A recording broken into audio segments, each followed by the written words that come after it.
We'll transition now to our next lost member, past president of our immediate group, WARFA past president, immediate past president, and that's Earl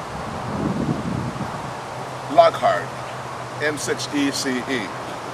There are lots of you with memories here, probably mostly fun memories, because my friend never tolerated much in the way of negativism. Very positive person.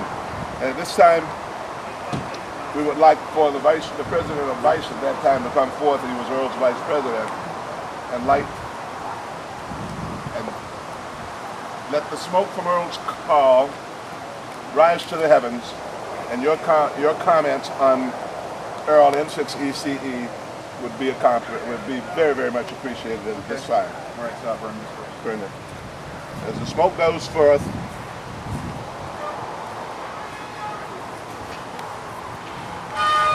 in honor of N6ECE,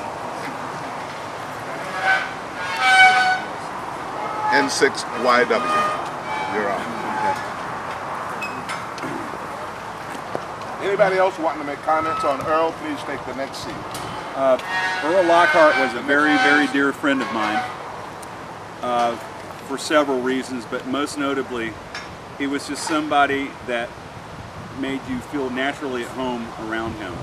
And he always engaged in, just fun stuff, fun conversation, and it just made you feel real comfortable and could tell the funniest stories, and he had just such a positive and fun demeanor. And his friendship meant quite a lot to me, and I profoundly miss him, as with a lot of people. But I think the biggest impact that Earl had, not only on me, but just about everybody that he came into contact with, was the fact that he was extremely generous, not only with his time, but with his financial support on many different levels. And my fondest story of Earl Lockhart, and I'll keep this short, is on a trip through Colorado.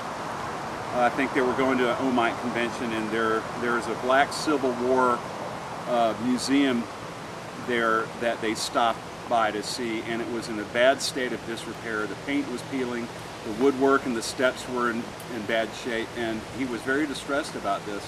And he found out from the people who ran the outfit that they had no money.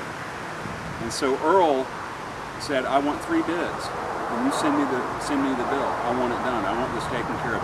This is unexcusable that this monument to the brave men of the Civil War should be in such a disrepair." So, I mean, I heard that story, and it was awesome. There's unfortunately too few people like that on this planet. But I'm glad to say that I had the honor of knowing him and calling him my friend. Thank you. Hi, I'm Ernest, KF6QCX, and I have a few things about Earl. You know what, Earl always, at one time, I had got hurt in '04, and I brung grapes, and I wasn't able to get around. He backed his truck up and drove around, and he stopped me off in everybody's motor coach to help me get these grapes so we can sell them to Old Mike. And then a year later, I was having financial problems. And I told Earl that I wasn't ever going to be able to have my registration for Old Mike for the following year. Well, guess what? He bought me a lifetime membership. Huh? Now, was that something? Somebody that you don't know, and he just came back and bought me a lifetime membership. He told me not to never tell nobody, but I have to tell him now. So he was a wonderful person, and him and Bobby, I love them both to death. That's all I have to say.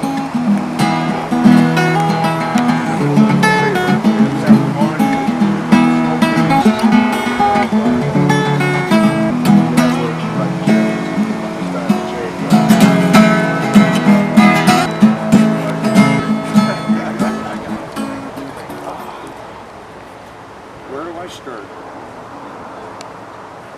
The first time I met Earl was through my wife. And we were in the line up here at the rec hall for dinner. And the next thing my wife knew was that he was elbowed. And he was pretty strong. But this Earl jumps in front of her. She looks at me and I said, no problem. So he gets up there towards getting the plate and he goes like this again. We sit down, Earl sits down next to us. And the next thing I knew, he's scooting over like this, next to Kay. He's doing this. And Kay looked at him and said, who are you? And he said, my name is Earl. How do? And I just cracked up.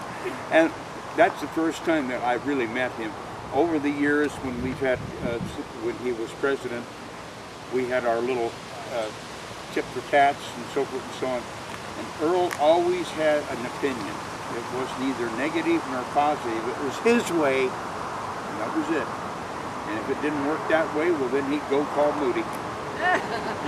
So basically what I'm saying is that what a fine man, and we lost one hell of a man as far as WARFA is concerned and as far as the world is concerned. That's it.